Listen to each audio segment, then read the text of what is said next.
আসসালামু আলাইকুম ওয়া রাহমাতুল্লাহ। আপনারা সবাই কেমন আছেন? আলহামদুলিল্লাহি রাব্বিল আলামিন ওয়াসসালাতু ওয়াসসালামু আলা রাসূলিহিল কারীম ওয়া আলা আলিহি ওয়া সাহবিহি ওয়া আহলি বাইতি আজমাইন। 24 সালের আজকের এই মহান দিনে যে 6 জন যোদ্ধা সিংহ পুরুষ শাহাদাত বরণ করে বাংলাদেশ থেকে বিদায় নিয়ে মহান আল্লাহর দরবারে চলে গিয়েছিলেন, তাদের স্মরণেই আজকের এই শহীদ দিবস। এই আলোচনার আয়োজন করেছেন বাংলাদেশ জামাত ইসলামী ঢাকা মহানগরী দক্ষিণ শাখা। আয়োজনের সম্মানিত সভাপতি, সম্মানিত অতিথিবৃন্দ, শহীদ পরিবারের গর্বিত সদস্যবৃন্দ, আহত পঙ্গু ভাই ও বোনেরা, সুধীমণ্ডলী, সাংবাদিক বন্ধুগণ, জাতি হিসাবে আমরা গর্বিত এবং লজ্জিত। আমরা গর্বিত এই জাতি ইতিহাসের বাঁকে বাঁকে রক্ত দিয়ে, জীবন দিয়ে অন্যায়ের বিরুদ্ধে লড়াই করে কাঙ্ক্ষিত বিজয় ছিনিয়ে এনেছে। এটা 47, 52, 71, 90, 24 এগুলো আমাদের গর্বের ঠিকানা, আমাদের ইতিহাসের সোনালী চ্যাপ্টার। আমরা লজ্জিত প্রতিবারই সাধারণ জনগণ, তরুণ ছাত্র সমাজ, যুব সমাজ, শ্রমিক ভাই বোনেরা জীবন দিয়ে এই অর্জন যখন জাতির হাতে তুলে দেয়, তখন কিছু লুটেরার হাতে এটা হারিয়ে যায়। সেই 24টাও শেষ পর্যন্ত যা হলো হারিয়ে দেওয়ার কসরত করা হচ্ছে।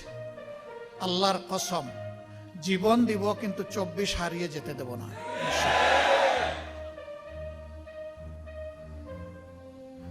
কি বাকি আছে? এই জাতি তো জীবন দিতে দিতেই এই জায়গায় এসেছে। আমাদের কি জবাব শহীদ পরিবারের সদস্যবৃন্দের কাছে? কি জবাব এখনো ভাঙ্গা পা হাত নিয়ে, বুকে মাথায় পিঠে গুলি নিয়ে যারা এখনো প্রতি রাত ঘুমাতে পারে না, কাতরায়, কষ্টে, যন্ত্রণায়, কোনো কাজ করতে পারে না, তারা যুবক যুবতী হয়ে গেছে এখন পঙ্গু, তাদের কাছে আমাদের কি জবাব? এখন যে পার্লামেন্ট এবং সরকার গঠিত হয়েছে, সবাই স্বীকার করে যে একটি 24-এর ফসল, কিন্তু কেউ কেউ বলতে চান 24 তেমন কিছু না, এর আগের অংশটা গুরুত্বপূর্ণ। আমরা তো বলছি না আগের অংশ অগুরুত্বপূর্ণ, কারণ সেই অংশেই তো আমরা আমাদের মাতার তাজ 11 জন নেতৃবৃন্দকে হারিয়েছি, সেই অংশেই তো আমাদের শত শত সহকর্মীকে হারিয়েছি, সেই অংশেই তো আমাদের ভাই বোনেরা আয়নাগরের সঙ্গে হয়েছে, সেই অংশেই তো লাখো লাখো মানুষ, আমাদের সহকর্মীরা বারবার কারাগারে চলে গিয়েছে, সেই অংশেই তো আমাদের সহকর্মীরা চাকরি হারিয়েছে, সেই অংশেই তো বাড়িঘরে ঘুমাতে পারেনি। আমরা তো ওই অংশ অস্বীকার করছি না, কিন্তু এইটা অস্বীকার করার কোনো উপায় নেই। আমাদের এত এত ত্যাগ, আমাদের আন্দোলন এবং প্রতিরোধ তখন কিছুই কার্যকর হয় নাই। যা এসে কার্যকর রূপ পেয়েছে 24-এ, এই 24কে স্বীকার করতে এত হীনমন্যতা কেন? এই 24 না হলে আজকে আমি এইখানে বক্তৃতা দিতে পারতাম না, এই 24 না হলে আজকে বিরোধী দল হতে পারতাম না, বিরোধী দলের নেতা হতে পারতাম না, এমপি নির্বাচিত হতে পারতাম না, পার্লামেন্টের মুখ দেখতে পারতাম না, ঠিক অনুরূপ ভাবে তারেক সাহেব প্রধানমন্ত্রী হতে পারতেন না।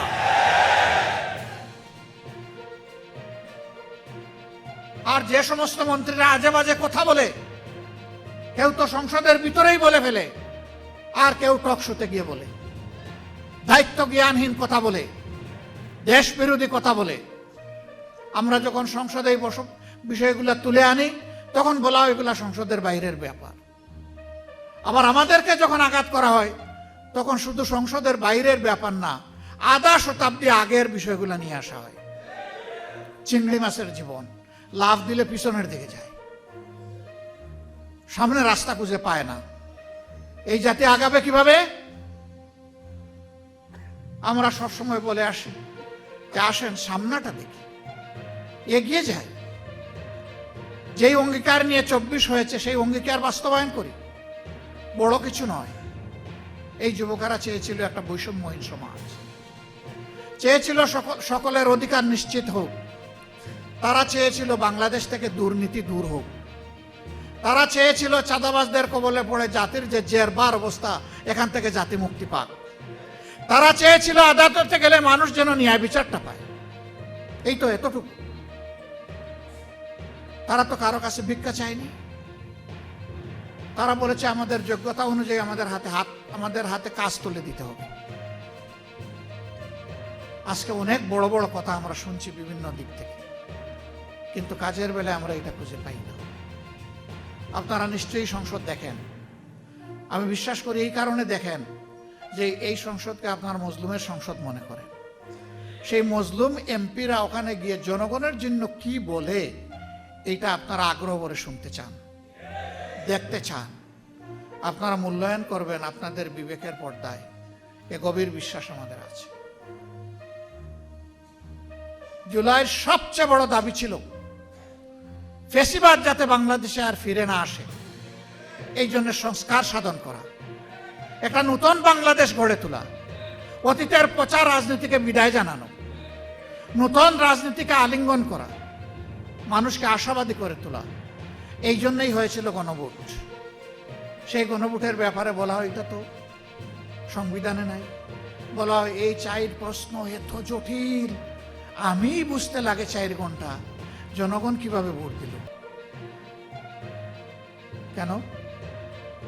এই 4 প্রশ্ন তো 17 দিন আগে থেকে প্রচার করা হয়েছে, সকল মিডিয়া খুলাসা করা হয়েছে, গোপন রাখা হয়নি। আপনারা বুঝাতে চান যে জ্ঞান বুদ্ধি শুধু আপনাদের আছে, এই দেশের 18 কোটি মানুষের নাই। তা তো মানুষকে আপনারা অপমান করছেন। আমি মূর্খ হতে পারি, কিন্তু আমার জাতি তো মূর্খ, আমি কথা বলতে পারি না।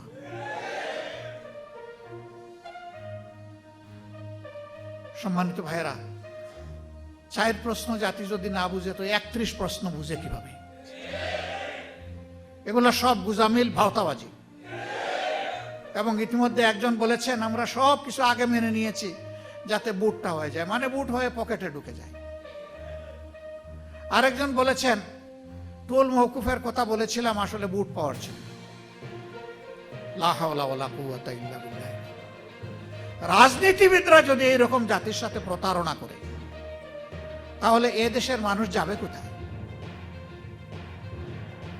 যারা দেশ চালাবে, দেশের জন্য আইন এবং নীতি তৈরি করবে, তাদের মিনিমাম একটা নৈতিক মানদণ্ড থাকা উচিত।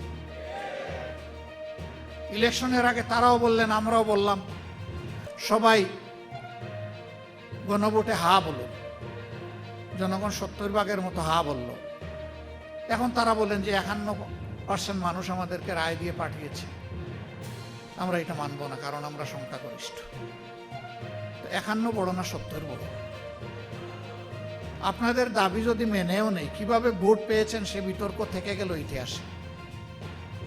পাইছেন কি পান নাই, হিসাব কিভাবে মিলাইছেন জনগণ জানে। 3.5 ঘন্টা ব্ল্যাক আউট করে কি করা হয়েছে জনগণ বুঝে, এবং এর জন্য রাজসাক্ষীও পাওয়া গেছে, কোনো অসুবিধা নেই। ইতিহাস অবশ্যই এটাকে পর্যালোচনা করবে ইনশাআল্লাহ, এবং যার যার পাওনা সবাই সময় মতো পেয়েও যাবেন ইনশাআল্লাহ।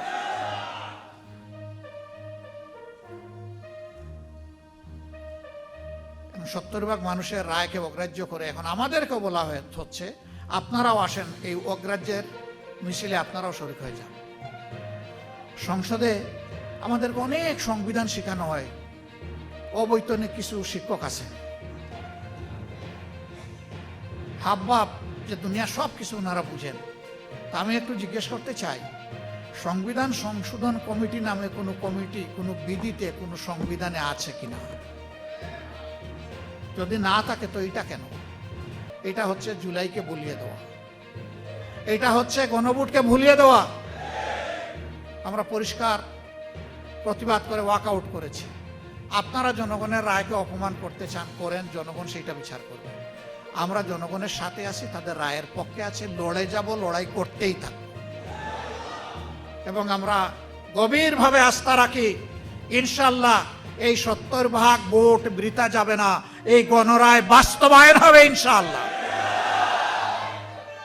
সেই পর্যন্ত সমাধান যদি সংসদে না হয়, সমাধান হবে রাজপথে ইনশাআল্লাহ। এই দেশকে আমরা ভালোবাসি। এই দেশ কোনো একক দলের নয়। এই দেশ প্রত্যেকটি নাগরিকের, ধর্ম বর্ণ নির্বিশেষে।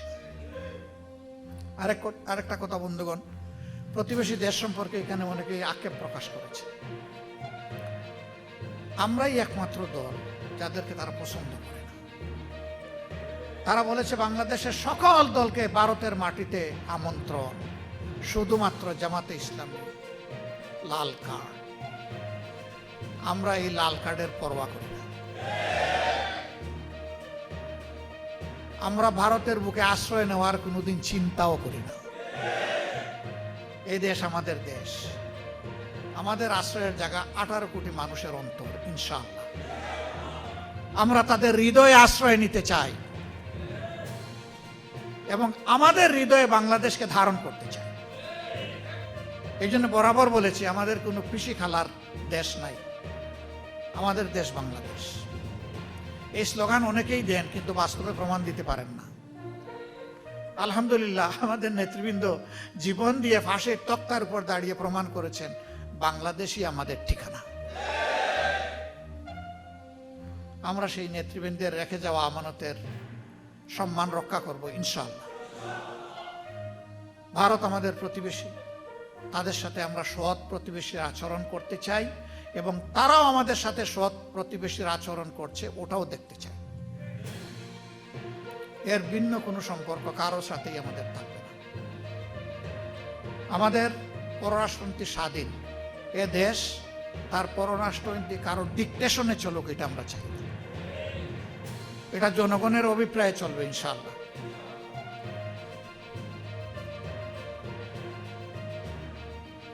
সম্মানিত ভাই বোনেরা, অনেক কথা বলে ফেললাম। শহীদ পিতারা বলে গেছেন যে তাদেরকে হুমকি দেওয়া হচ্ছে। এই হুমকি আপনাদেরকে নয়, কার্যত এই হুমকি জাতিকে দেওয়া হচ্ছে। এই হুমকি আমাদেরকে দেওয়া হচ্ছে। আপনারা আমাদেরকে আলাদা ভাবছেন কেন? আমরা তো প্রথম দিনই আপনাদের ঘর বাড়িতে হাজির হয়ে বলে দিয়েছি যে এখন থেকে আপনাদের পরিবারের সদস্য আর একটা সদস্যের নাম হচ্ছে বাংলাদেশ জামাত ইসলামী। আমরা আপনাদের পরিবারের সদস্য হয়ে আছি।